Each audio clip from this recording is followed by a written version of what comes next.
So now the first study tip I would say is this. Let me just get this. Okay, so this is a hot one.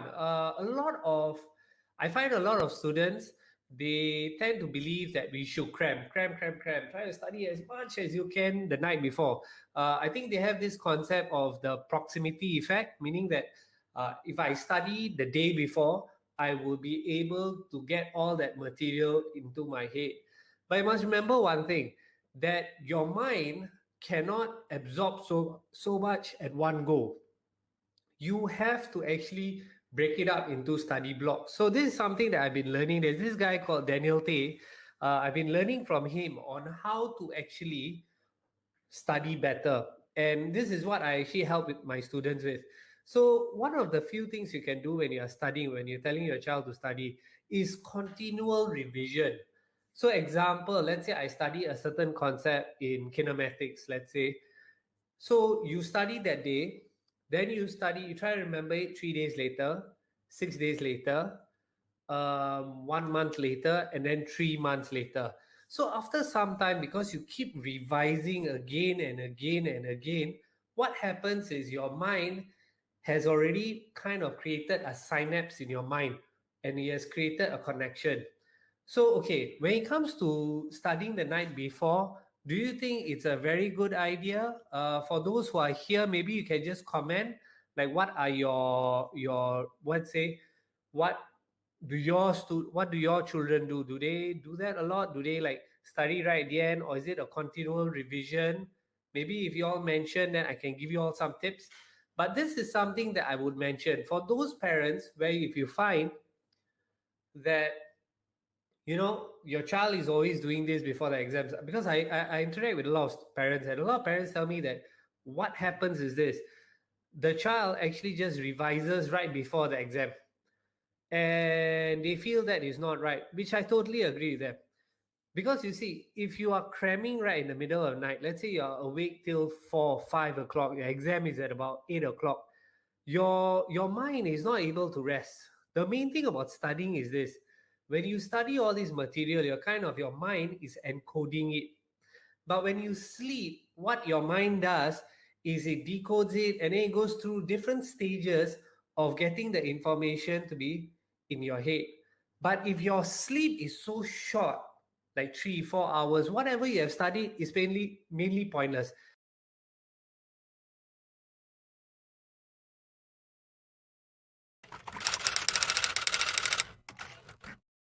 Okay, one very big PSA I will have to do is number one, do not do TYS for the sake of it. Parents actually come to me and they say that, you know what, I need to get a kid to do TYS, but TYS is not exactly the best situation before the prelims. Yeah, you can do the TYS maybe nearer to the exams, like the O levels, but not right before the prelims, not right before the media. Other than that, also memorizing school notes is a definite no-no. I mean, when it comes to physics and chemistry, it is not just memory. It's not about defining moment or defining work done. You need to know how to apply your concepts. And that's where it's very important to actually get your child to have targeted practice. And that's what we do at Ministry of Science. We actually have a database of questions to help your child to be able to answer questions that will be tested. And that's what we want. We don't want them to do questions that will not be tested and they're wasting their time.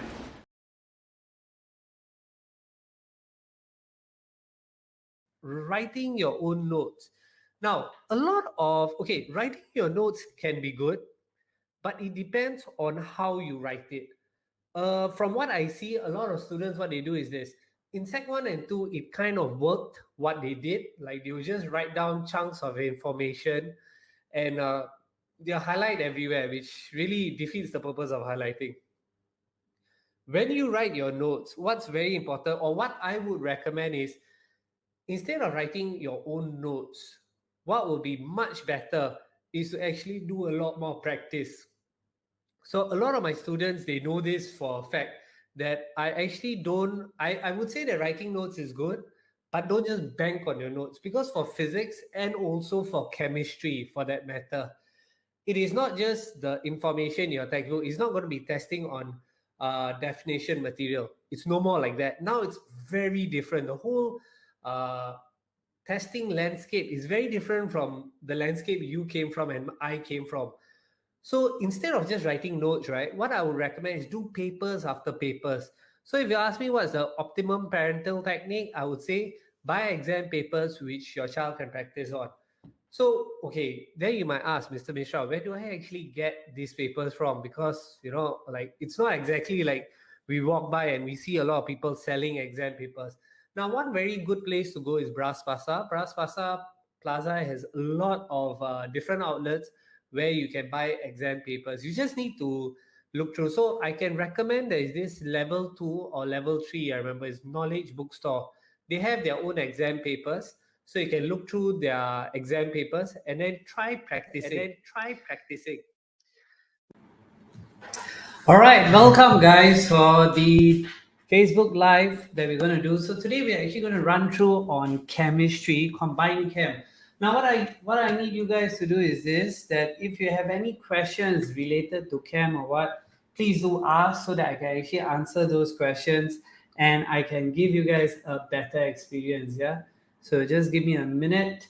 Now, what I'm going to do is we're going to run through on the portion itself of combined chem. So, a student. So, what I want you guys to do is this. For those who are actually here, the main thing that you guys can do is this: is to put in the comment section below the answer. So, just put in the comment section below the answer. A student carried out an experiment to study the speed of reaction by collecting the gas produced when a piece of zinc was added to sulfuric. Now, zinc added to sulfuric, which piece of apparatus is not required for the experiment? Now, what I want you guys to do is those who are here, do put your answers in the chat so I can actually help you guys. I know there's a bit of a lag. I'll try my best to help you guys as the situation goes about. So let me just write on this. Now, you do not need a Bunsen burner, so just take note on that. So your answer will actually be B. Just take note on that, right? Because zinc will actually react with your hydrochloric acid, sulfuric acid. Straight away, you get the gas, which will be collected the gas range. Conical flask to add your acid, and stopwatch is to measure your time. All right. Now, to go into question 2, a chromatography was carried out with an athlete's blood sample to determine the banned substance. The diagram shows the chromatogram obtained. The athlete's blood sample is labeled as X. S1 to S5 are known as banned substances. So what will happen is, I will draw a line across. So in this type of question, right, what I want you guys to do always is keep in mind is to draw a line. Draw a line. So from X to S1, X to S4. So it'll be S1 and S4. And the answer is B. Simple as that. Not very difficult. Now we go to the next bit. Which change occurs when liquid at 50 degrees Celsius becomes a gas at 120 degrees Celsius? Now let's see what are the comments that I've had. Derek, good Derek, that you're trying. I guess this is Kwan Lin. Kwan Lin, I'm guessing you were talking about question 2, so that will be good. Now, question 3, what do you all think the answer is? Which change occurs when a liquid at 50 degrees Celsius becomes a gas at 120 degrees Celsius? If it's a liquid to gas, what will happen is it will boil. And when it boils, the particles separation will increase, energy of particle will increase, the attractive force will decrease. So answer is then C. Just take note, the answer is then C. All right.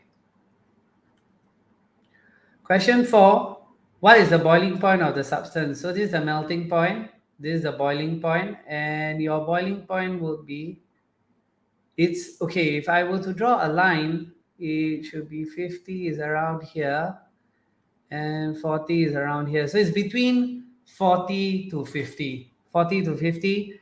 So the only, yes, Derek, good, 44. Okay, Derek is very inclined to win that $10 popular voucher that you guys possibly could win. So if let's say there is the rest of you, if you all have friends or what, do get them to join in. Do share this live on your Facebook profile. It will really help to boost the numbers. So then later, because usually for the Kahoot quiz, we need a minimum of 5 people. Once we have 5 people, we are ready to go. All right. So for the rest, remember to share this Facebook Live on your Facebook account. The diagram shows a mixture of different substances. Which substance best describes the mixture?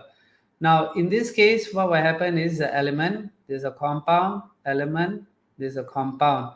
So you got one element, you got one compound, another compound, and so we got actually, okay, we have one type of compound, two type, three. So it's a mixture of three compounds and one element. So answer is B. Answer is B. So just take note on that, right? Let's just check that. Question 5, yes, B. Question 6. Which graph represents the relationship between the number of valence electrons of an atom and the number of hydrogen atoms which the atom is most likely to combine with? Now what will happen is, if it is 4, 5, 6, 7, 8, so 5 will require 3, yeah, 6 will require 2, so you should be dropping already at this point. So 5, I would say 2, 5 should be 3, 6 should be 2, 7 should be 1. That's because you have 3 more electrons needed, so 3 more hydrogen, 2 more electrons, 2 more hydrogen, 1 more electron, 1 more hydrogen. So answer is D.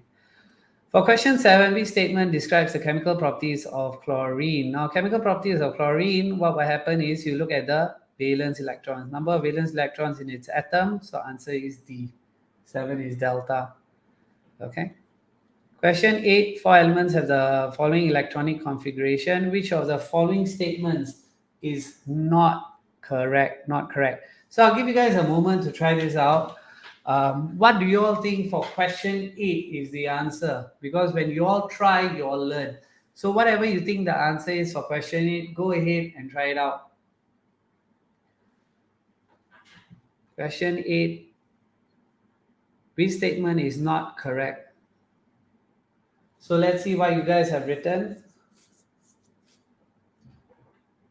So some of you are putting your comments. Okay, so which statement is not correct? What will happen is you got 2, 1, 2, 2. These are your metals.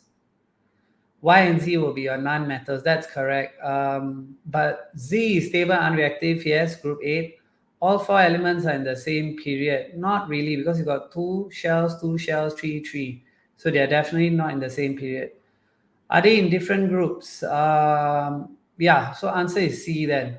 All 4 elements are in the same period, because if you look at it, this actually has 2 electron shells, so it's period 2, 2, and this 3, 3. Just take note.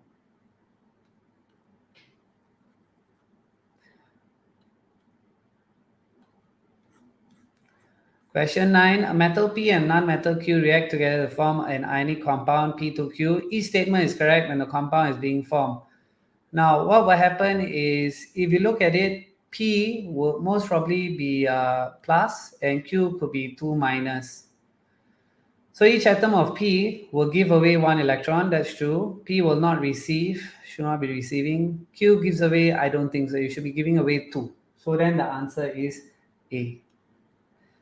Now, for question 10, I'll let you guys try. Because if you all don't try, you all won't learn. And again, for those who are here, remember to put in the chat, remember to put in the, what do you call, in this profile, to like, heart, give me a heart sign if you can, or laugh sign, whatever. Or if you can share this live, that would be great. That would be the best, actually. So I'll let you guys try this out.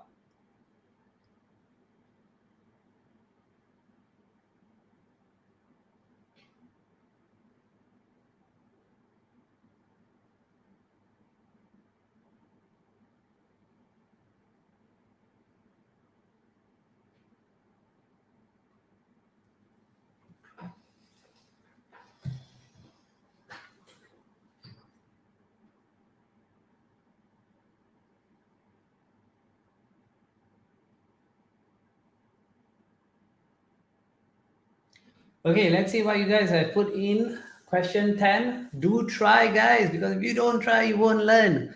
How many electrons are involved in the bonding? Now, what will happen is each line has 2 electrons shared. So it has 1, 2, 3, 4, 5, 6, 7, 8. Now, a lot of you will count 8 and then that's it. And then you'll think, okay, that's it. What you have to do is, Kidan, you did that. So take note. Good try, Kaden. I applaud you for trying. But the main thing is that you have 8 lines, but each line represents 2 electrons. So 8 times 2 is then 16. 16. So answer is C. Okay.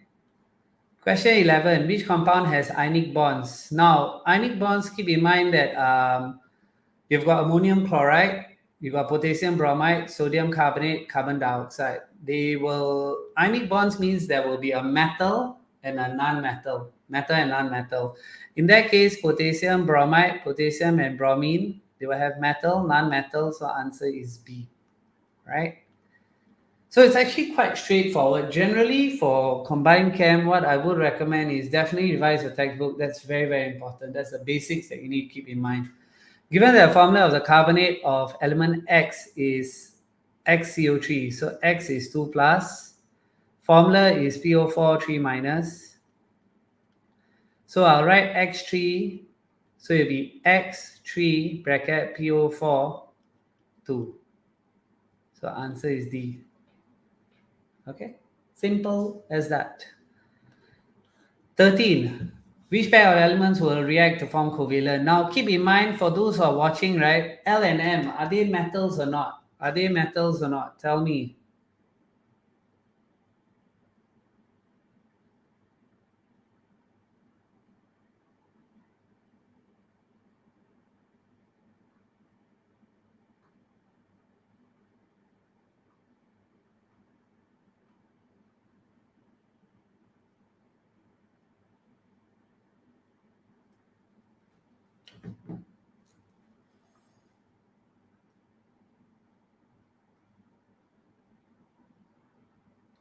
For those 13, do you think it's metals, L and M? Are they metals or are they non-metals? Guys, tell me, what do you think?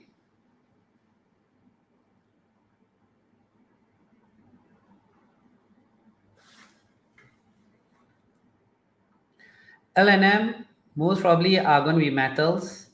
N and O are non-metals. P is considered as a noble gas. Yes, CK Yong, good. L and M are metals.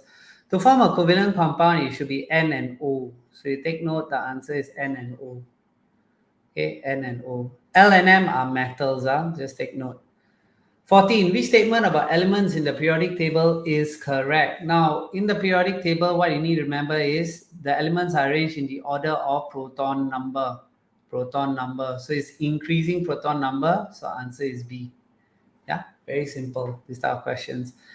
15. The table below shows the results of adding dilute sulfuric acid and sodium hydroxide to 4 oxides. Which oxide is amphoteric? Amphoteric.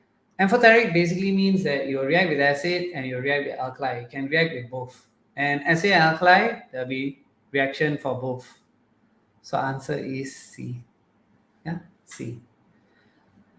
Question 16. Flowers of hydrangea bush are blue when grown in acidic and pink when grown in alkaline soil. Which substance added to the soil with blue flowers so that it produces pink flowers? So basically what you want is you want the blue flowers to suddenly become pink. So you want it to be in an alkaline environment. And an alkaline environment will then be among these 4 will be D. Because they already say that it's alkaline, will be pink.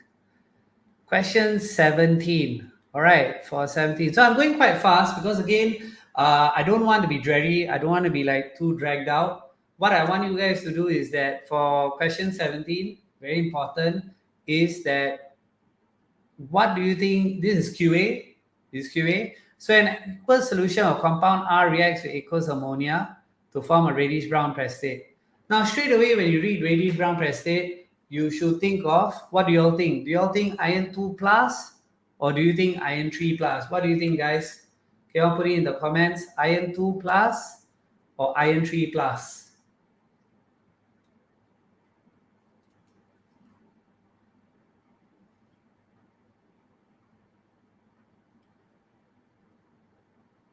So iron 2 plus or iron 3 plus?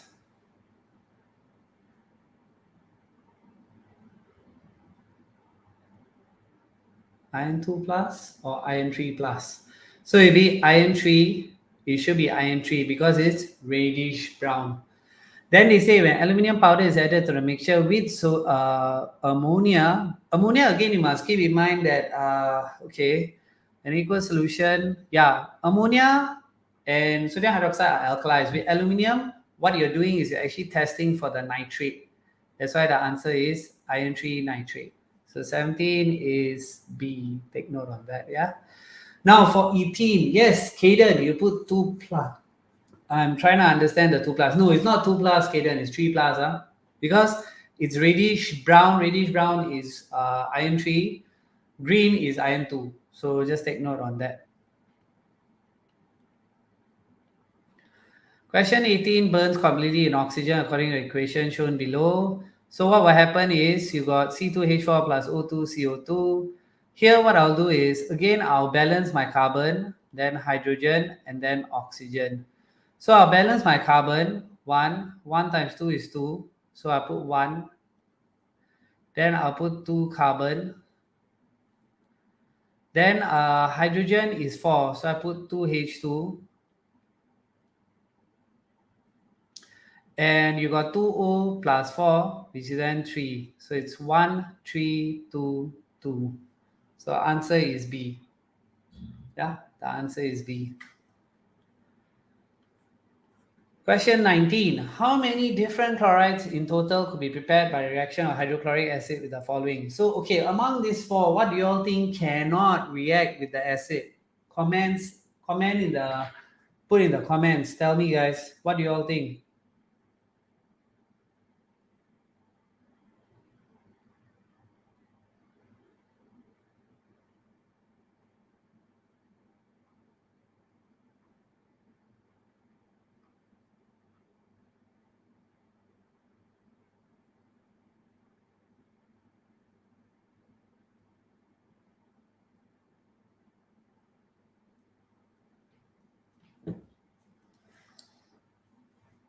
So what do you all think? Okay. Derek, I'm guessing that's Juan Lin. All right, good. So copper and silver cannot react with your acids. Take note, copper and silver cannot react with your acids. Magnesium and zinc carbonate can.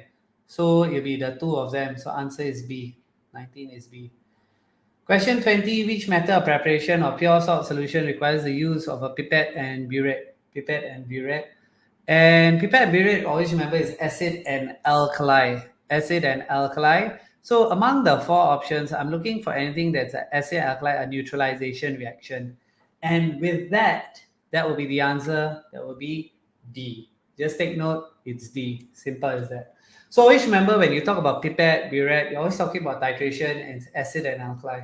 So very, very important to consider that. Okay, what I want you guys to do now is we will go into this. I will unmute the site. I will let you guys join in. I would recommend that you guys get your friends to join so that so that you can actually get this. Share this Facebook Live on your Facebook account. I think you can just share now straight away, so more people are aware and they can actually join in.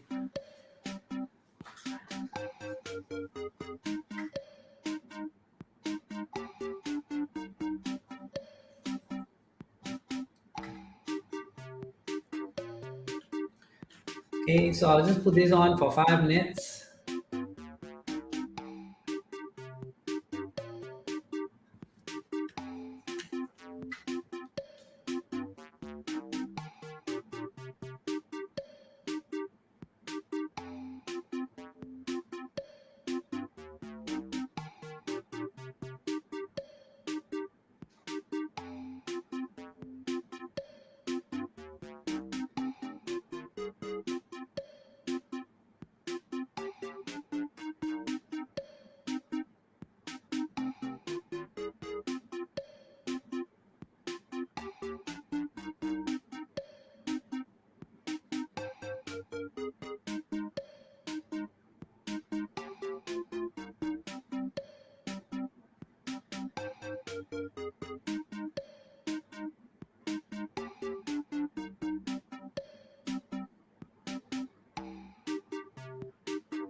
All right, let's go into this. So combined chem questions. So this one is 1 minute. Try to answer as soon as possible.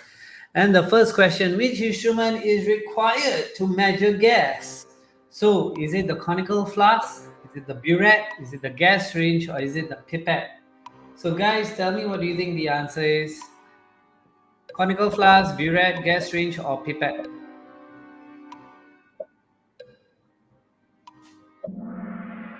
So it will be the gas syringe. Take note, which is definitely gas syringe. The rest of the three, we definitely wouldn't want to use that. Yeah. So great for all of you. Let's go to the next one. Cohen. All right. What's the state of substance when it's undergoing boiling? So take note, we are undergoing boiling. We are undergoing boiling.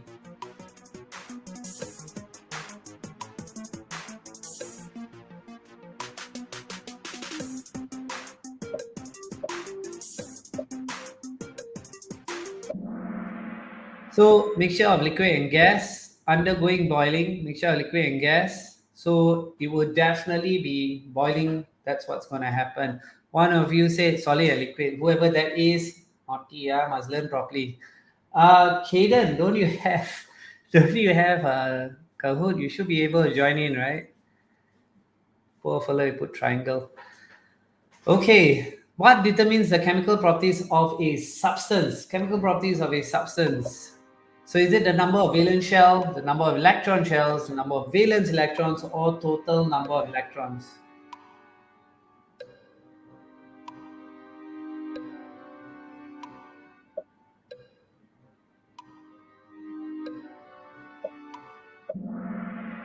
And the answer is number of valence electrons. Take note, guys, that a lot of you, I see you have said total number of electrons. That's wrong. It's actually the number of valence electrons. Kaden, come on, man. It's all right. You can learn from this. So it's the number of valence electrons. Take note. Valence electrons determine your chemical properties. Okay, it seems that I'm going to be most probably mailing Cohen, I guess. Which oxide can react with nitric acid and potassium hydroxide? Which oxide can react with nitric acid and potassium hydroxide? Is it carbon monoxide, carbon dioxide, zinc oxide, or calcium oxide?